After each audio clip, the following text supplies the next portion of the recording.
تو دیکھیں حضرت کلثوم بن ہدم کے مکان کے ساتھ ہی مسجد قباء کو تعمیر کیا۔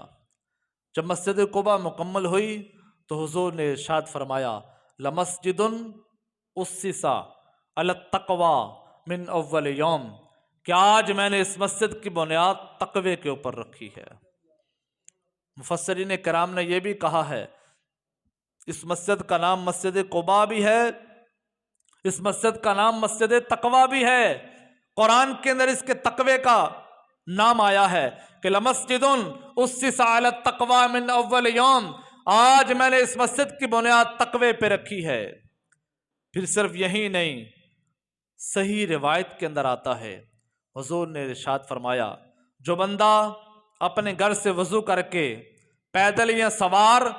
راکبن او ماشین صلی رکعتین کل اجرہ فی العمرہ، جو مدینہ منورہ سے وضو کر کے پیدل یا سوار مسجد قباء کے اندر آئے گا، وہاں آ کے 2 رکعت نوافل ادا کرے گا، اللہ اسے عمرے کا ثواب عطا فرمائے گا۔ اب دیکھو کتنی شان اس مسجد کی ہے، اور حضور خود بھی ہفتے والے دن کبھی پیدل مدینہ منورہ سے اور کبھی سواری پہ سوار ہو کے آقا علیہ السلام تشریف لایا کرتے تھے، اور وہاں آ کے حضور مسجد قباء کے اندر 2 رکعت نوافل ادا کیا کرتے تھے۔ مسجد رکھی مدینہ منورہ کے اندر پہلی، اور اس کی بنیاد رکھ کے سب سے پہلے تو یہ ارشاد فرمایا کہ یہ مسجد تقوی ہے، اور پھر اتنی شان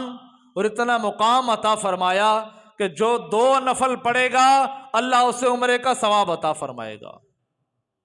اب بندے نے کہیں سے عمرہ کرنا ہو،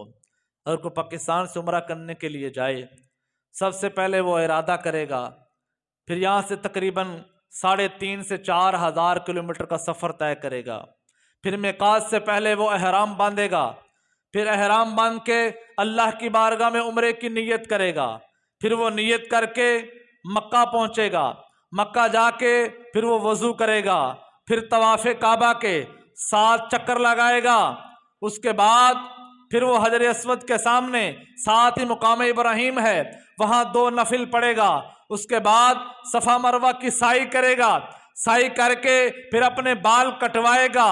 پھر اللہ کی بارگاہ میں ہاتھ اٹھائے گا کہ اے مالک میں نے عمرے کے ارکان کو مکمل کر لیا ہے، اب میرے عمرے کو مکمل فرما اور اس کو قبول فرما۔ لیکن یہ عمرے کی ایک ترتیب ہے،